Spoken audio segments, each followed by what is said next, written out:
A partir de agora, você assiste Verdade e Vida. Um programa da Igreja Presbiteriana do Brasil. A embriaguez é um dos problemas sociais mais graves que afeta milhões de famílias, milhões de pessoas no Brasil e em todo o mundo. Talvez você enfrente esse problema com algum membro da sua família. A Bíblia nos oferece uma outra alternativa. Não vos embriagueis com o vinho no qual há dissolução, mas enchei-vos do Espírito Santo. A plenitude do Espírito Santo, ela oferece para o homem, para a mulher, aquilo que, na verdade, as pessoas estão procurando no fundo de uma garrafa. Uma vida feliz, uma vida abundante, uma vida bem-aventurada. No programa de hoje, nós vamos estar tratando sobre a questão da plenitude do Espírito Santo. Vamos ver que se a embriaguez provoca dissolução, a plenitude do Espírito Santo produz comunhão, produz adoração, produz gratidão e produz submissão. A plenitude do Espírito Santo nos ajuda a viver em família e na vida profissional de maneira que glorifiquemos a Deus com o nosso viver. Hoje o programa certamente tem algo especial para o seu coração. Eu quero convidar você e sua família, e quem sabe até você ligar para os seus amigos, para termos juntos uma palavra da parte de Deus. Verdade e Vida. Uma palavra de esperança para um mundo em crise. É com alegria, querido amigo telespectador, que temos hoje a presença do reverendo Silas Fiuza Gavioli, pastor da Igreja Presbiteriana Nova Jerusalém, em Campinas, São Paulo. E na sua igreja existe o Serviço Social Nova Jerusalém, serviço esse que cuida de crianças de 2 a 18 anos em situação de risco. Seja bem-vindo, reverendo Silas. Muito obrigado. Como a igreja tem expressado o princípio bíblico de amor a Deus sobre todas as coisas, mas o amor ao próximo como a si mesmo? Bom, na nossa experiência, presbítero Daniel, de 17 anos trabalhando com crianças e adolescentes de situação de risco, crianças de favela, nós entendemos que é preciso que a igreja ela coloque os pés no meio da pobreza, se envolva com a situação da criança desprezada e de uma maneira mais prática, não apenas com palavras, não apenas com filosofias, mas com gestos e atitudes, tanto de carinho como de algo prático para que a criança e o adolescente, primeiro, a criança tenha sonhos, aprenda a sonhar novamente. Né? E o adolescente tenha oportunidades de ser muito mais do que a favela ou a marginalidade das ruas, de modo geral, oferecem para ele. Então, o que o Serviço Social Nova Jerusalém faz é, desde os 3 anos de idade, ensinar a criança a cidadania, o respeito ao próximo, sobretudo, os princípios da palavra de Deus. Que, por exemplo, que o homem foi feito à imagem e semelhança de Deus. Isso faz com que a criança aprenda a valorizar a vida, não só a sua, mas também a do semelhante. Recentemente, o Instituto de Pesquisas Aplicado, o IPEA, divulgou uma pesquisa onde se evidencia a cada dia as desigualdades sociais em nosso país.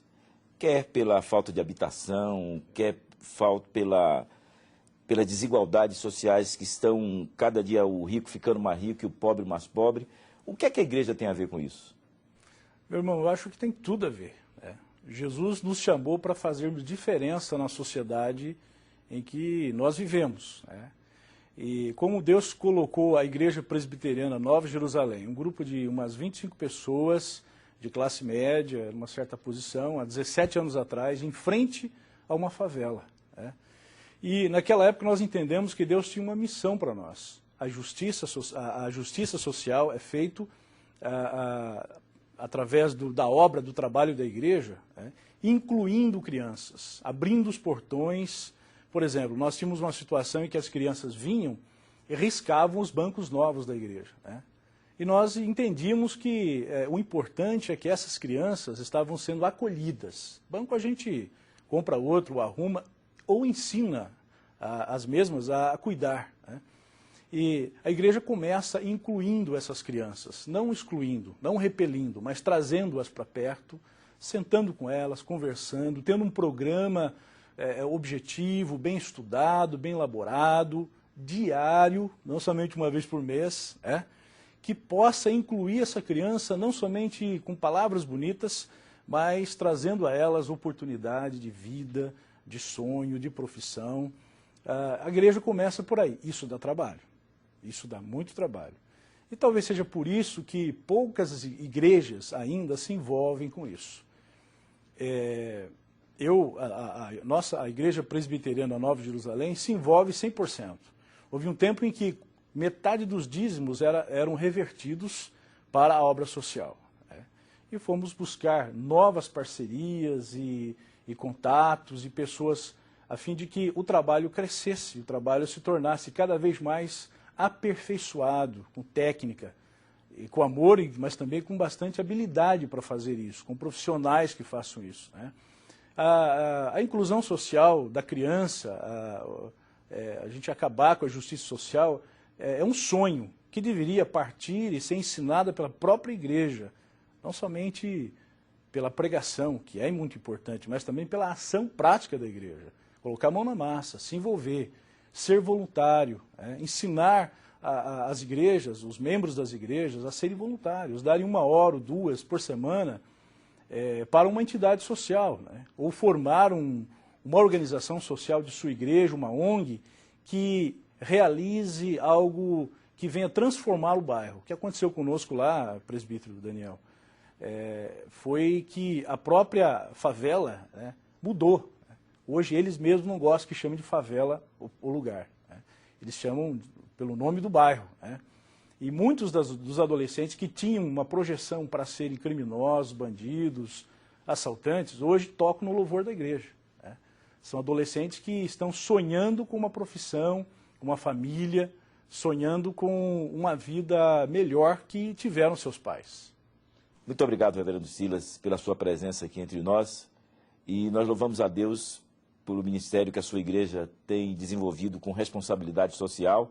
E por falar em responsabilidade social, o senhor, como representante do sínodo, que estará fazendo o fórum sobre responsabilidade social da Igreja Evangélica dia 21 de abril. Então, vocês que são da região de Campinas e nessas redondezas devem participar desse fórum e assim se engajarem num projeto social para mudar a realidade desse país. Nós vamos a essa mensagem musical e voltamos com a mensagem da Palavra de Deus com o reverendo Hernandes Dias Lopes. Verdade e Vida. A Palavra de Cristo para uma vida melhor. Compartilhar com você um dos assuntos mais importantes e urgentes para a igreja nos dias de hoje. Eu quero falar sobre a plenitude do Espírito Santo. Eu estou certo de que você tem plena consciência de que precisa da plenitude do Espírito Santo. Uma coisa é ter o Espírito, outra coisa é ser cheio do Espírito. Uma coisa é ser habitado pelo Espírito, outra coisa é estar transbordando do Espírito. Uma coisa é ter o Espírito presente, outra coisa é ter o Espírito presidente. Uma coisa é você ter o Espírito, outra coisa é o Espírito ter você e conduzir a sua vida. A Igreja de Deus carece do Espírito Santo e da plenitude do Espírito Santo. O Senhor Jesus Cristo, quando ressuscitou, disse para os seus discípulos: permanecei na cidade até que do alto sejais revestidos de poder. A igreja não foi encorajada a sair e pregar, a não ser depois que foi revestida com o poder do Espírito Santo de Deus. Os discípulos tinham ideias messiânicas extremamente politizadas, no sentido de que eles entendiam o reino de Deus como um reino político e olhavam para Jesus como um Messias político. E então perguntaram para Jesus, quando ele falou sobre batismo com o Espírito Santo, sobre esta espera do revestimento de poder: será nesse tempo que o Senhor vai restaurar o reino a Israel? E Jesus Cristo volta a atenção deles para o foco central, dizendo: não vos compete saber tempos ou épocas que o Pai reservou para a sua exclusiva autoridade, mas recebereis poder ao descer sobre vós o Espírito Santo. E sereis minhas testemunhas tanto em Jerusalém como em toda a Judéia e Samaria e até os confins da terra. De tal maneira que você e eu precisamos do poder do Espírito, da plenitude do Espírito. Aquela igreja que estava acovardada, trancada entre quatro paredes, ao ser revestida com o poder do Espírito Santo, ousadamente prega a palavra, não teme açoites, não teme ameaças, não teme prisões, não teme a morte. E a igreja do Senhor Jesus, no poder do Espírito Santo, pregou, viveu e testemunhou poderosamente o Evangelho, e às multidões as pessoas chegavam crendo no Senhor Jesus Cristo. O apóstolo Paulo, quando escreve a carta aos Efésios, vai tratar deste sublime assunto, a plenitude do Espírito Santo. E ele diz: não vos embriagueis com o vinho no qual há dissolução, mas enchei-vos do Espírito, falando entre vós com salmos, entoando e louvando de coração ao Senhor, com hinos e cânticos espirituais, dando sempre graças ao nosso Deus e Pai, sujeitando-vos uns aos outros no temor de Cristo. Notem que aqui há uma semelhança superficial e há um contraste profundo. A semelhança superficial é que Paulo diz: não vos embriagueis com o vinho. Há uma semelhança entre uma pessoa bêbada e uma pessoa cheia do Espírito Santo. Essa semelhança é superficial. Em que sentido? Quando uma pessoa está embriagada com vinho, com álcool, ela perde a timidez. Ela é tomada por uma coragem, por uma ousadia que não lhe pertence, que não é dela, que não lhe é peculiar. É produzida pelo álcool. A semelhança superficial é que uma pessoa, quando está cheia do Espírito Santo, também ela é tomada por uma força, por um ânimo, por uma coragem que vem do Espírito Santo, que vem do céu, que vem de Deus. Esta é uma semelhança superficial, mas Paulo vai tratar de um contraste profundo. Primeiro, porque o álcool é um depressivo. Segundo, o álcool é escravizador. Ele provoca vício. Ele não apenas deprime o cérebro, mas ele perverte a conduta. Ele conspurca a vida, enlameia o caráter e lança a pessoa dependente dele na sarjeta, na miséria, na pobreza e no opróbrio. A palavra de Deus está dizendo que o homem não pode embriagar-se com o vinho. Você não deve se embriagar com vinho, porque no vinho há dissolução, há uma vida corrupta, imoral, uma vida entregue aos desmandos, ao descontrole e à devassidão. Ao contrário, a Bíblia diz que agora nós devemos ser cheios do Espírito, em vez de sermos cheios de vinho. E qual é a evidência de uma pessoa cheia do Espírito Santo? Paulo trata deste assunto. Uma pessoa que está cheia do Espírito Santo não tem dúvidas de que ela está cheia do Espírito Santo. E as pessoas que convivem com ela não têm dúvidas de que também elas estão cheias do Espírito Santo. E Paulo nos dá aqui alguns sintomas e sinais de uma pessoa cheia do Espírito Santo. Em primeiro lugar, uma pessoa cheia do Espírito Santo é uma pessoa que tem comunhão com os irmãos. Diz Paulo, falando entre vós com salmos. Onde você vê briga, onde você vê contenda, onde você vê animosidade, onde você vê críticas, onde você vê disputas, onde você vê divisões, onde as pessoas estão puxando o tapete uma das outras, onde as pessoas estão trabalhando na igreja, mas com motivações erradas, por vanglória ou por partidarismo. pensando que é melhor e maior do que o irmão, aí não está a plenitude do Espírito Santo. Porque onde o Espírito Santo reina, aí reina o amor, porque o amor é fruto do Espírito. Onde o Espírito Santo rege e domina, aí existe laços de amor, aí existe harmonia e aí existe comunhão no meio da igreja.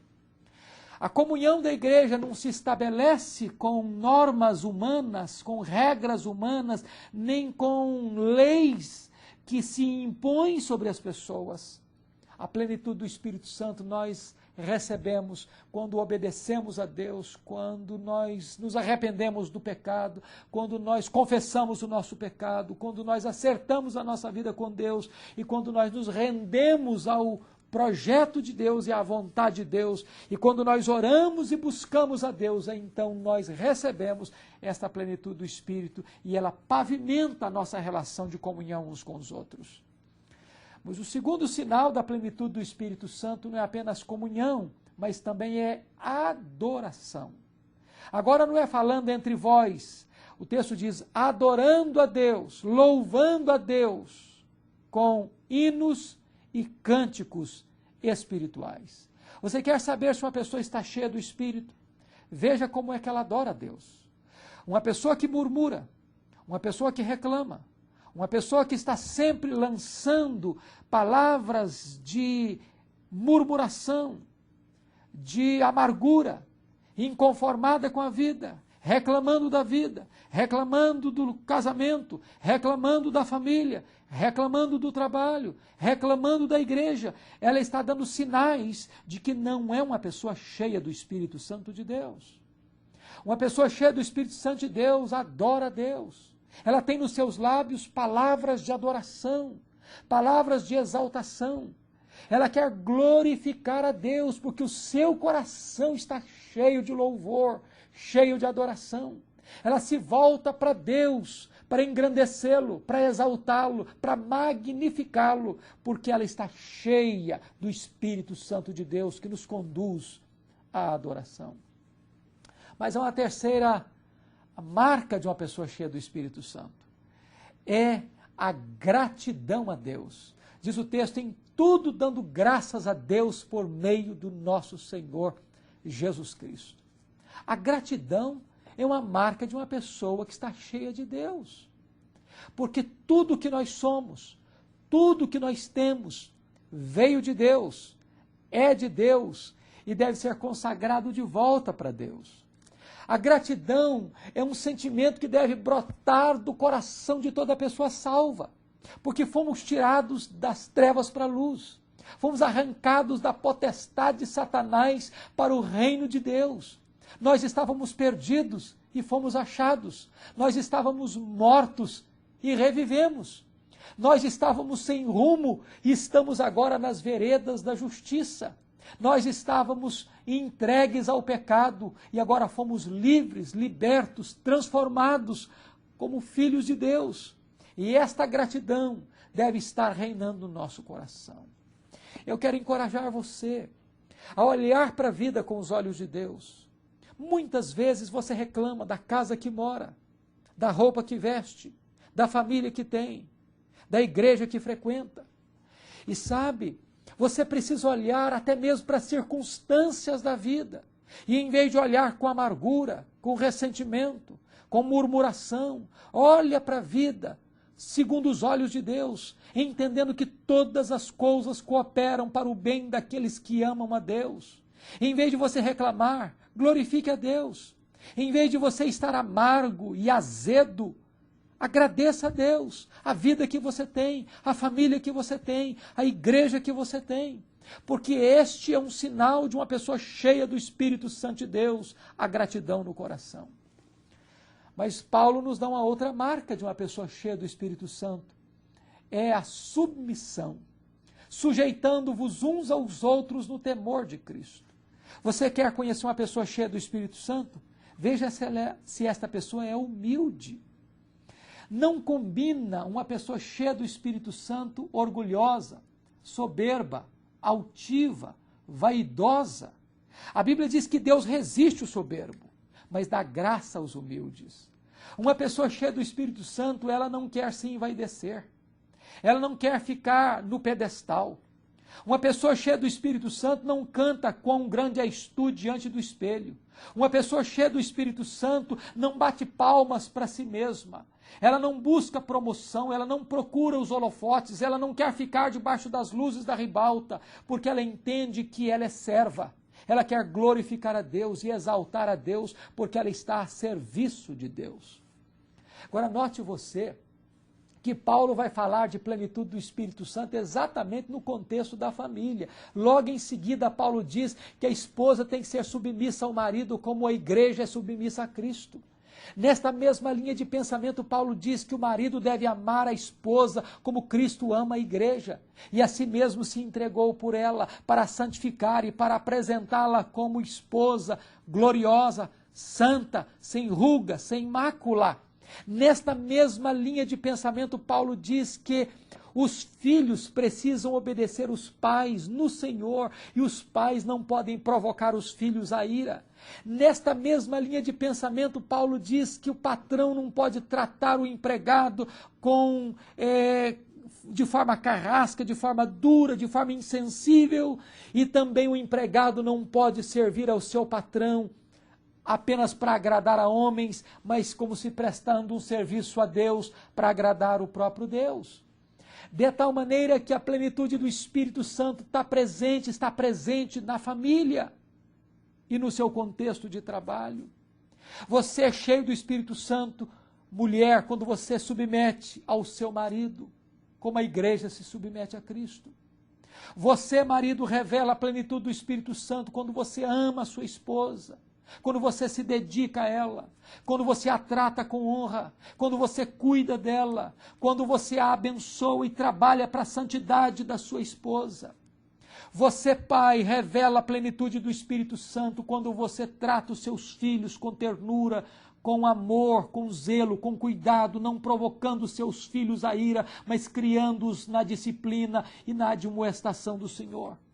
Você, patrão, revela a plenitude do Espírito Santo quando você trata os seus empregados com honra, com cuidado, com zelo, sabendo que este empregado seu é igual a você e tem o mesmo espaço na família de Deus como você tem. Você, empregado, revela a plenitude do Espírito Santo quando você trabalha na sua empresa como servindo ao Senhor, como um processo litúrgico prestado a Deus, como uma adoração erguida ao próprio céu. O projeto de Deus é que sejamos um povo cheio do Espírito Santo. Eu pergunto a você, do que você está cheio? Você está cheio de si mesmo? Cheio de vaidade?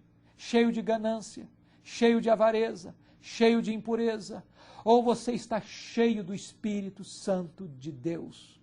O desafio de Deus para a sua vida é que você seja cheio do Espírito Santo, porque se você for cheio do Espírito Santo, o nome de Deus vai ser glorificado na sua vida e o Evangelho de Jesus Cristo vai ser conhecido em você e através de você para a glória de Deus Pai. Que Deus te abençoe em nome de Jesus. Verdade e Vida, mostrando o caminho do perdão e da vida eterna. Eu sou o caminho, e a verdade e a vida. Ninguém vem ao Pai senão por mim. A minha oração, o meu desejo